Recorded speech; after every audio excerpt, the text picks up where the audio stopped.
Suka dipilih dari singkong terbaik, hasilkan keripik singkong tergaring. Garingnya tiada banding. Berbeda-beda, tapi semua suka. Kesuka. Garing guys! Garing. Garing nih garing. Garing.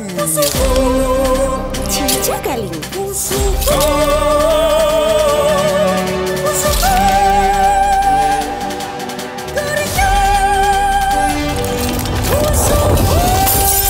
Suka dipilih dari singkong terbaik, hasilkan keripik singkong tergaring. Garingnya tiada banding.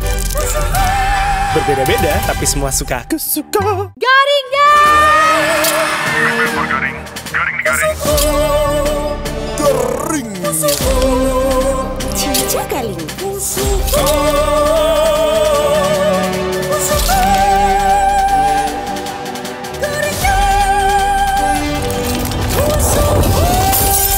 Suka dipilih dari singkong terbaik, hasilkan keripik singkong tergaring. Garingnya tiada banding.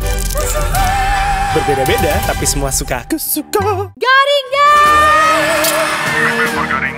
Garing nih garing. Garing. Cica galing.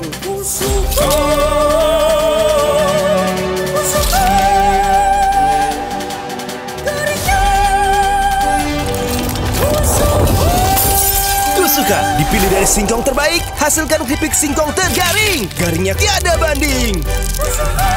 Berbeda-beda, tapi semua suka. Kesuka.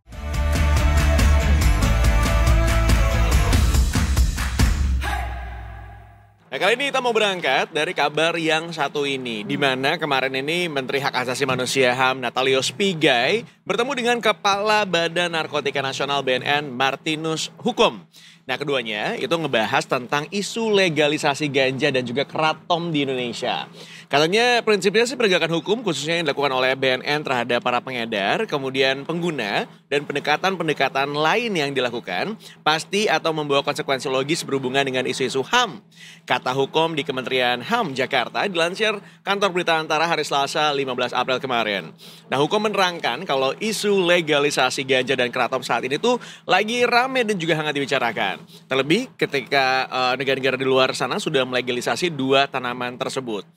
Nah, ada beberapa elemen juga yang menghubungkan isu-isu dengan hak asasi, terutama dilihat bagaimana negara-negara di luar sana melegalisasi dua tanaman tersebut. Hukum menerangkan kalau pihaknya sengaja datang ke Kementerian HAM. BNN kemudian berkonsultasi dengan Menteri HAM terkait penegakan hukum terhadap pelanggaran atau tindak pidana narkotika agar tetap menghormati HAM. Sebagai seorang penegak hukum, kami menghormati HAM. Maka kami datang kepada Menteri HAM sebagai salah satu aparat negara, kementerian di bawah Presiden yang berhubungan dengan HAM, melakukan pembinaan terhadap hak asasi manusia. Nah, sebenarnya masih dalam kesempatan yang sama juga, Menteri HAM Pigai ini menjelaskan HAM telah menjadi spirit penting dalam tata kelola pemberantasan narkotika di Indonesia. Di mana dalam HAM ini gitu ya, kata Pigai tujuan ini adalah membangun peradaban bangsa. Kebetulan dalam Astacita, baik itu nomor 1 menyangkut tentang HAM, hak asasi manusia, maupun nomor 7 menyangkut tentang narkotika sudah menjadi concern Presiden Prabowo Subianto. Tujuannya adalah membangun peradaban bangsa gitu katanya. Nah, sebenarnya dari Badan Narkotika Nasional sendiri sudah memasukkan yang namanya daun kratom itu sendiri gitu ya sebagai NPS di Indonesia. NPS itu apa ya? Narkotika? NPS itu apa sih? Oh, New Psychoactive Substance. Iya, New Psychoactive Substance. Oke. Yes, dari itu direkomendasikan untuk masuk ke dalam jenis narkotika golongan 1 dalam Undang-Undang Nomor 35 Tahun 2009. Karena memang memiliki efek samping yang membahayakan. Terlebih kalau misalnya penggunanya itu tidak sesuai takaran. Oke, kalau yang golongan 1 tuh apa aja berarti ya? Ganja juga termasuk golongan 1 bukan Betul, sih? masuk. Nah, golongan 1 tuh ini bukan sih yang hukumannya paling tinggi atau enggak? Itu 3 itu tuh yang kayak 1 tuh justru paling rendah ya? Ganja tuh masih yang golongan 1 kan ya. Jadi kalau hukuman masih yang rendah tuh. Kalau yang sabu, kokain gitu-gitu dah yang tinggi lagi. Karena tuh. dulu zaman kuliah temen gua ketangkep terus diomong-omonginnya kayak, iya ini tuh pokoknya golongan 1. Tapi yang kita tangkep tuh golongan 1 tuh paling parah. Tapi justru sebetulnya yang enggak gitulah pokoknya. Nah, Detikers buat yang gak tahu kratom, gue juga baru browsing. Akhirnya gue lihat bentuk daunnya tuh kayak apa. Kalau gue melihatnya sebagai yang suka main daun jambu batu, Mirip ini menurut gue kayak daunnya sejambu batu yang kayak berserat-serat gitu. Jadi beda dengan ganja yang kayak ikonik banget ya. Kalau ganja tuh kan kayak jari gitu, kayak daun singkong. Sedangkan ini kayak daun biasa aja gitu. Nah ini juga dari BNN, Detikers ya, kepala BNN-nya Martinus Sukom menegaskan lagi kalau pihaknya akan terus meneliti nih tentang tanaman ganja dan kratom ini. Katanya kami terus melakukan penelitian terutama karena memang ada isu legalisasi ganja ini cukup menarik untuk diperbincangkan hari ini. Dan juga kratom sehingga kami terus melakukan penelitian, kata Hukom ya. Lalu pembahasan tentang legalisasi tanaman kratom ini sempat dibahas juga di rapat terbatas Kabinet Kerja waktu tanggal 20 Juni 2024 atau pada masanya waktu itu masih Pak Presiden Joko Widodo. Nah, menurut Kepala Staf Kepresidenan saat itu Muldoko, pemerintah tengah memastikan apakah tanaman kratom tergolong sebagai narkotika atau tidak. Dan Muldoko menjelaskan kalau kepastian tersebut karena masih ada perbedaan pendapat antara BNN dengan Badan Riset dan Inovasi Nasional atau BRIN terkait dengan keamanan penggunaan tanaman tersebut. Lalu lagi nih Detikers ya, diketahui kalau kratom ini adalah perdu dari keluarga kopi. Berdaun lebar dengan ketinggian batang sekitar 4-16 meter. Dan daun tumbuhan ini mengandung zat aditif. Berarti kalau 4-16 meter udah kayak pohon ya jatuhnya ya. Oke, ini juga menarik sih Detikers ya. Karena mungkin kemarin tuh sempat kita juga dihebohkan dengan ada seorang ibu kan yang dulu tuh sempat campaign gitu loh. Minta ganja medis ya, yang sampai dia tuh suka jalan-jalan ke CFD gitu. Udah gitu foto sama beberapa selebritis, salah satunya tuh yang gue tahu tuh adalah Andin. Dan beberapa waktu yang lalu itu dikabarkan bahwa ternyata anaknya akhirnya meninggal dunia gitu. Apakah ini jadi concern ya dari pemerintah kita gitu terkait pelegalisasian ganja, dan sekarang ternyata gak cuma ganja yang diangkat atau dibahas ke permukaan tapi si kratom juga. Nah Detikers, ini juga gue baru tahu nih kalau ternyata Indonesia itu tuh salah satu penghasil kratom terbesar, tepatnya di Kalimantan. Dan disebut-sebut adalah daun surga. Dan ini juga diburu dunia. Gue ngerti banget sih kenapa akhirnya jadi perdebatan. Karena kalau ada beberapa informasi yang gue baca, memang ternyata kratom ini digunakan sebagai obat-obatan tradisional di beberapa wilayah di Indonesia. Let's say di Bengkulu misalnya, daun itu dipakai buat ngeredain sakit perut, diare, bengkak, sakit kepala.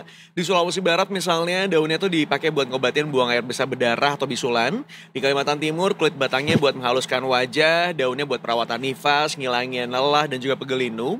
Dan di Asia Tenggara secara keseluruhan, daunnya tuh dipakai buat nyembuhin luka, cacingan, pereda nyeri, darah tinggi, kencing manis, disentri, ngilangin rasa lelah dan pengganti opium. Dan karena tadi disebutkan juga bahwa ini memang masuknya sebenarnya dalam golongan kopi-kopian, jadi memang masih blurry gitu antara memang sebenarnya dia diperbolehkan atau tidak. Mungkin kalau yang gue tangkap secara kasat mata aja, dia tidak diperbolehkan karena efeknya yang kemudian mirip sama kokain. Kalau kita menggunakan kokain ibaratnya. Nah tapi terlepas dari itu semuanya. Kokain apa ganja? Kalau di sini sih kokain katanya. Kokain, Si memiliki efek serupa dengan kokain dan juga morfin kalau di sini. Ini diambil dari bnn.go.id ya.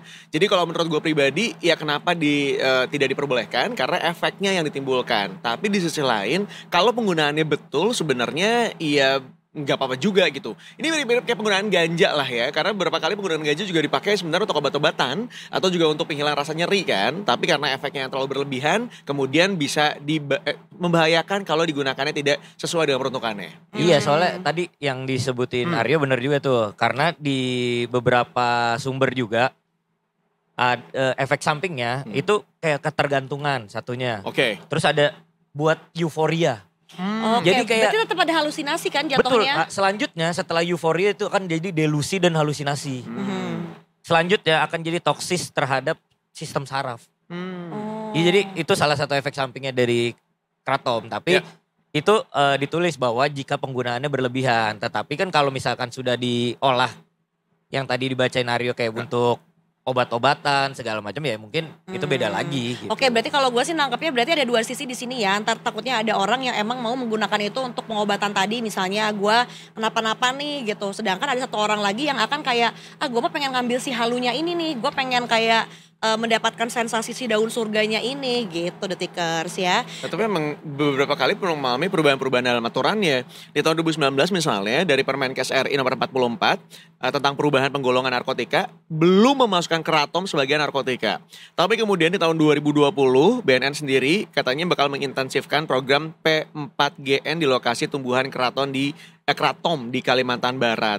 Nah dari Polri aturannya adalah lewat Polres Palangkaraya Kalteng di tanggal 14 Oktober 2019 sudah mengamankan 12 ton daun kratom yang dikirim ke luar negeri. Dari Badan POM pun sudah mengeluarkan surat edaran Kepala Badan POM tentang pelarangan penggunaan Bitragina speciosa kratom dalam obat tradisional dan suplemen makanan.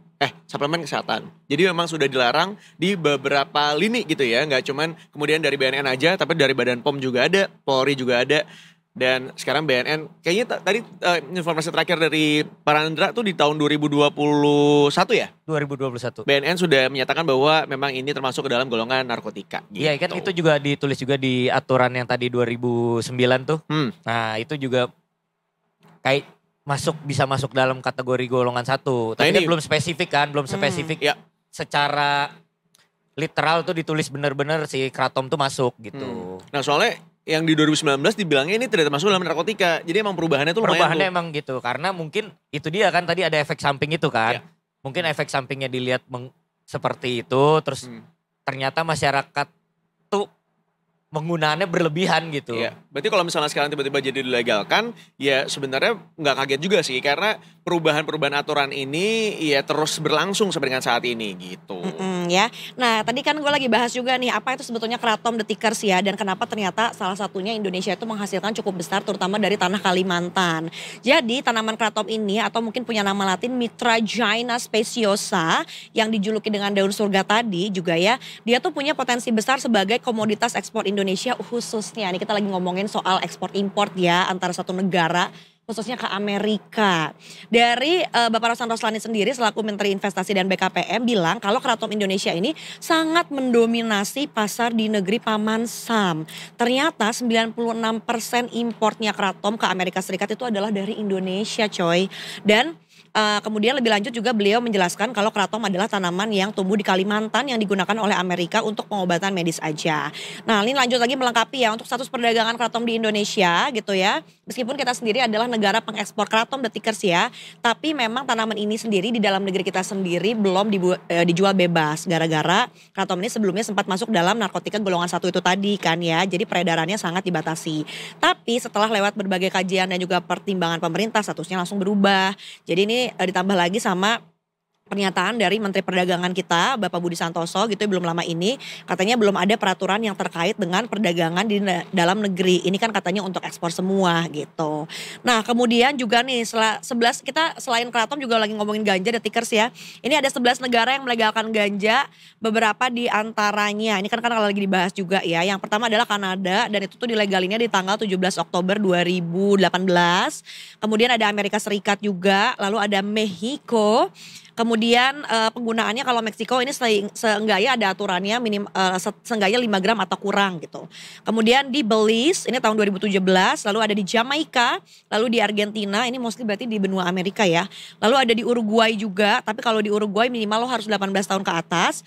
Lalu ada di Belgia. Nah di Belgia ini sama ada batas usianya 18 tahun dan tidak boleh lebih dari 3 gram. Kemudian di Malta baru diresmikan juga tanggal 14 Desember 2021. Lalu maksimal untuk ngebawa ganjanya itu 7 gram, jadi nggak boleh di atas 7 gram. Lalu Ukraina punya aturan 5 sampai dengan 5 gram atau 10 tanaman tetap diperbolehkan di pemerintah Ukraina. Oh 10 tanaman tuh apakah ini mungkin boleh punya 10 batang di rumahnya apa gimana nih? Batang pohonnya gitu ya. Dan ini juga nih Thailand ini di tahun 2018 dan Thailand ini menjadi negara Asia pertama yang melegalkan ganja untuk urusan medis. Dan klinik yang menggunakan ganja ini tersedia pada awal April 2022. Namun mulai beroperasi pada tanggal 9 Juni 2022. Semua bagian dari tanaman ganja telah dihapuskan dari daftar narkotika sehingga sebanyak 4.200 tahanan dibebaskan atas kasus kejahatan yang berkaitan dengan ganja gitu detikers. Jadi kalau misalnya lagi jalan di Thailand tuh memang kadang suka lagi lewat bau gitu ya, bau ganja dan segala macam karena memang dia tuh sepertinya dijual juga untuk tujuan rekreasi gitu. Manfaatnya dari ganja medis nih ya, kalau kita ngomongin buat yang non rekreasional yaitu adalah dikutip dari Mayo Clinic, ini tuh ternyata bisa mengobati beberapa kondisi tertentu kayak penyakit Alzheimer, lalu ALS atau sklerosis lateral amiotrofik, lalu untuk yang mengidap HIV/AIDS juga, terus penyakit Crohn, lalu epilepsi dan kejang, lalu glaukoma, kemudian juga kejang otot, lalu ada sakit parah yang kronis, lalu buat teman-teman yang mual muntah parah yang disebabkan oleh pengobatan kanker juga katanya bisa diobati sama si ganja medis ini. Tapi ada efek sampingnya juga dari si penggunaan ganja medis ini karena nanti lo bisa merasakan peningkatan detak jantung, bisa pusing-pusing juga, kemudian konsentrasi dan memorinya juga terganggu, lalu waktu reaksi lebih lambat. Jadi kalau ditanya, ya gitu. Kemudian juga ada interaksi obat-obat yang negatif lainnya gitu ya. Kemudian peningkatan resiko serangan jantung dan juga stroke. Lalu juga tapi bisa meningkatkan nafsu makan nih. Kemudian ada potensi kecanduan.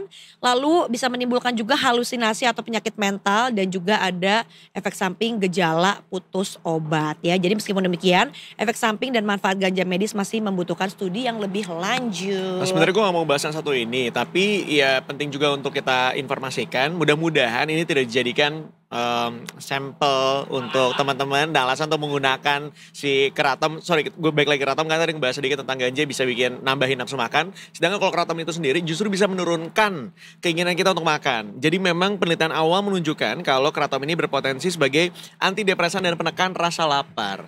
Ada satu penelitian yang dilakukan pada hewan, di mana para peneliti itu menemukan kalau keratom menurunkan kadar kortikosteron pada tikus. Dan ini meningkatnya kadar kortikosteron, ini cuma salah satu perubahan aja pada zat kimia otak yang bisa terlihat pada depresi. Nah, di penelitian lain dilakukan pada tikus, kratom ini juga menekan rasa lapar dengan menghambat hipotalamus. Jadi bagian otak yang bertanggung jawab atas si nafsu makan itu sendiri. Ya, tapi baik lagi ya, ini masih perlu penelitian lebih lanjut lah kalau misalnya di manusia itu seperti apa. Cuman takutnya ke depannya itu malah digunakan atau disalahgunakan sama orang-orang dengan beralasan ya ini dipakai buat diet. Nah, itu jangan sampai tuh Tikers. No. Itu intinya. Ada yang pernah mencoba kratom? Gue sih tidak menggunakan. Nah gue tuh punya pertanyaan. Kecubung tuh kayak apa sih? Karena katanya bisa bikin gila.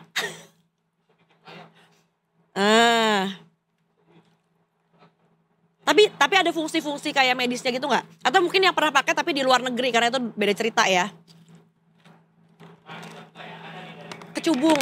Nah itu juga gue penasaran karena kecubung itu kalau gue lihat bunganya cantik. Jadi gue pernah datang, inget banget waktu kecil juga sih udah ABG ya, ke Tangkuban Perahu. Nah Tangkuban Perahu itu tuh masuknya kan jauh nih. Udah gitu ada bunga yang digantung dan cantik-cantik. Udah gitu kata teman gue itu bunga mematikan karena ternyata katanya masuk ke dalam kategori narkoba dan bisa bikin orang sampai gila katanya gitu. Iya, karena tanaman kecubung tuh masuk tanaman semak dan termasuk dari suku terong-tarongan. Oh makanya kegantung gitu ya kayak betul. terong. Yang memiliki bunga besar menjuntai dan bermahkota menyerupai trompet berwarna putih, krem, kuning, orange atau merah. Serta bentuk buah yang unik. Buahnya tuh kayak duri-duri kecil gitu ya. Tapi itu kan kayaknya kempes ya. Nah, tapi tanaman kecubung mengandung berbagai nutrisi penting seperti karbohidrat, lemak, protein serta tanin. Really? Nah ini itu terus ada juga nih di websitenya Kemenkes bagaimana tanaman ini bisa membahayakan kesehatan manusia dan mengapa masyarakat diimbau untuk berhati-hati. Jadi ternyata ada efek sampingnya. Efek sampingnya sama kayak si kratom itu. Oh. Tapi ini masuk ke dalam golongan narkotika bukan? Bukan. Jadi dia belum masuk. Jadi hanya tanaman biasa aja. Jadi emang bisa dikonsumsi gitu. Oh. Karena gue tuh sempat ngira ya bunga yang cantik itu gue kira tuh bunga trompet. Ya kan. Kita dulu dibilang karena dengan mudah gitu kan kita bilang itu namanya bunga trompet. Jadi efeknya tuh halusinasi bahkan sampai ada yang mengalami gangguan kejiwaan. Ya Allah. Tuh mirip sama bunga trompet bener. Cuma kalau bunga trompet tuh kayaknya bisa sampai jadi cantik pink warnanya atau jadi oranye yang menyala gitu. Sedangkan kayaknya kalau kecubung udah aja warnanya pucet gitu. Dan efek keduanya itu sama kayak si kratom. Euforia. I see. Ya. Terus ada menyebabkan gagal nafas. Karena otot bronkus paru terlalu lemas. Terus ada mengganggu ritme jantung, keracunan sistem saraf gitu. Oke. Tapi ada manfaatnya. Apa?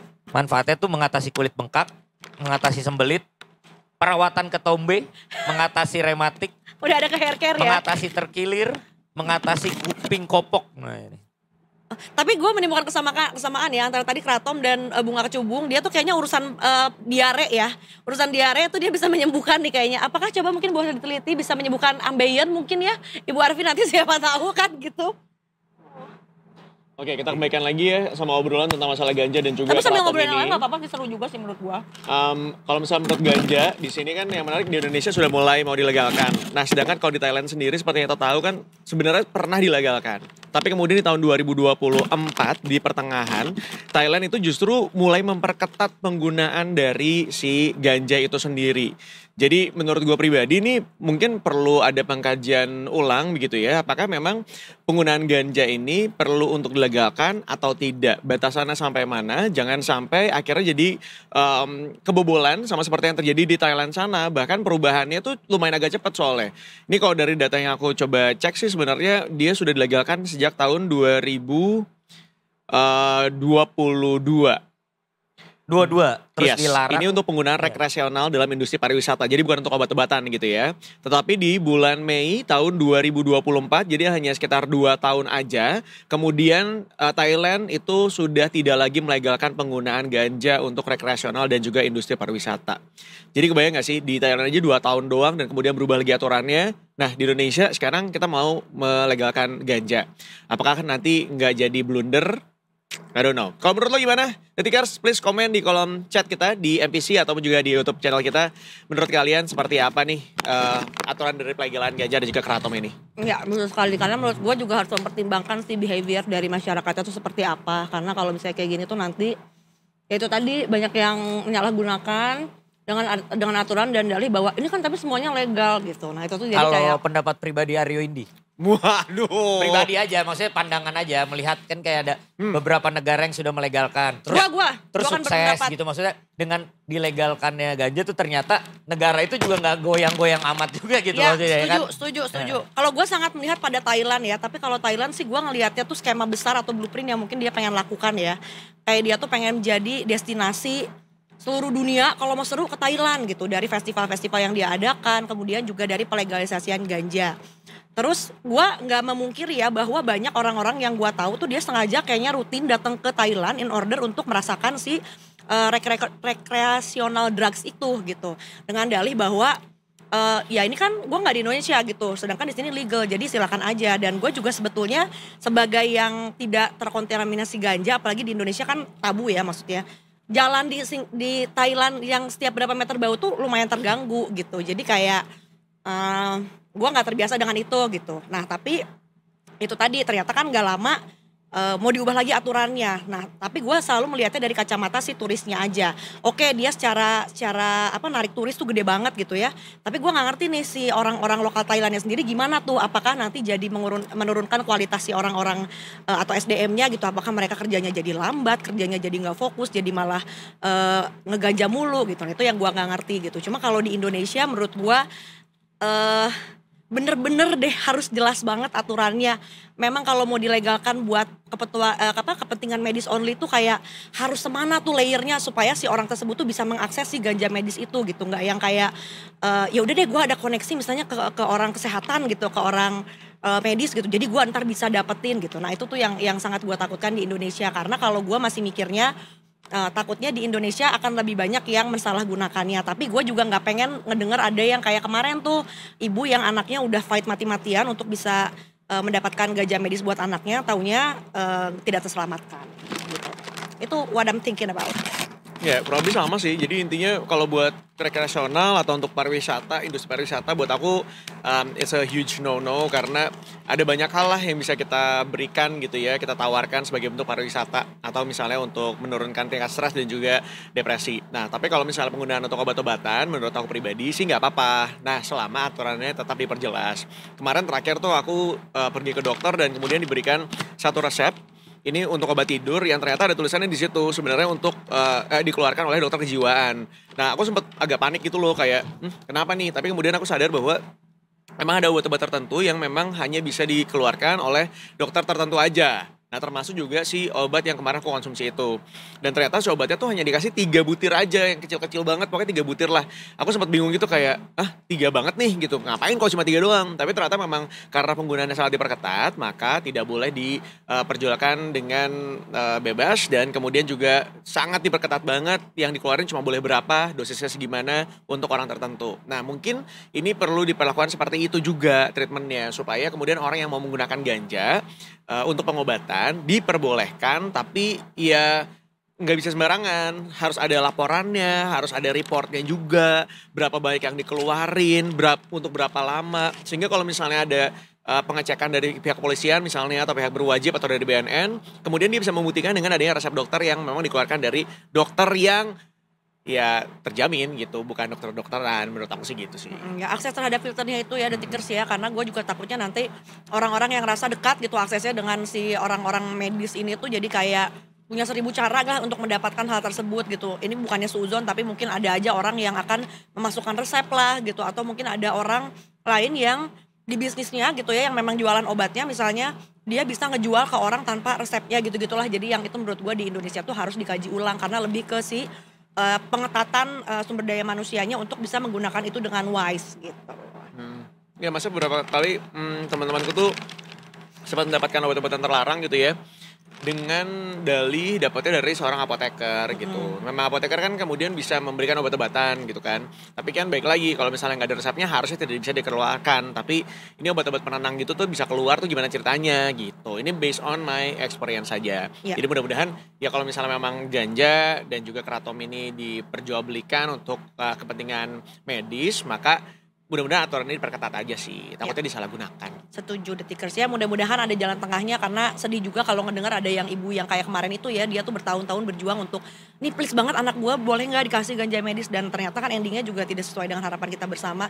Itu juga menyedihkan, tapi di satu sisi kita juga paham bahwa akan ada lebih banyak orang juga yang nantinya tidak wise untuk menghadapi si kebijakan yang kalau nantinya dibolehkan memang si ganja ini buat terutama ya ganja medis. Kita sih kayaknya jauh ya kalau ngomongin si ganja untuk rekreasional, apalagi yang kayak bisa beli aja nanti tokonya di mana gitu. Udah gitu kayak pengolahannya tuh udah macam-macam, udah yang kayak jadi kue lah, jadi apalah gitu. Itu kayaknya menurut gua Indonesia belum ke sana sih. Kecuali kalau misalnya memang ada substitusinya. Misalnya kayak ada sebenarnya ada kok gitu ya obat mengganti dari ganja sendiri untuk kemudian bisa menahan rasa sakit misalnya sebagai pengganti painkiller. Ya kalau kayak gitu sih baik lagi aku jujur nggak tahu aturannya seperti apa gitu ya. Apakah memang ada yang bisa benar-benar menggantikan, dan kalau misalnya memang ada yang bisa menggantikan ya mungkin boleh-boleh aja kalau misalnya ganjanya sangat diperketat untuk tidak masuk ke Indonesia gitu. Tapi kalau misalnya dilegalkan, gue tuh cuma takutnya kayak kemarin tiba-tiba ketemu lah ada ladangnya di mana yang sengaja tutupin, kan rasanya jadi kayak gedek ya. Takutnya ntar malah alasannya, iya ini sengaja ditanam buat pengobatan, tapi aturannya mana? Tuh, ntar kayak ini ibu saya sakit gitu. Dari mana sakitnya gitu? Apakah sudah ngecek atau self diagnose aja sakitnya? Karena tanamannya bisa tumbuh di Indonesia guys, gitu masalahnya.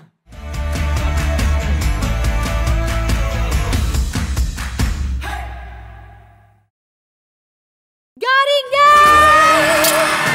Garing. Garing. Cica Galing.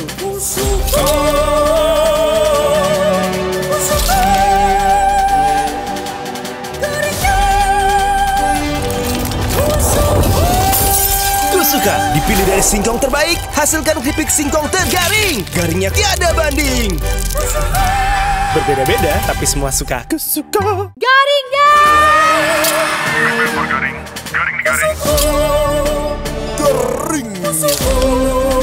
Cica Galing.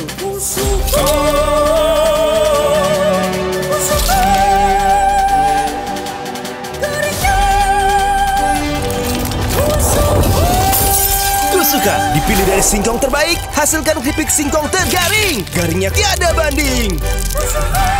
Berbeda-beda tapi semua suka. Kusuka. Garing. Garing. Garing. Cica Galing.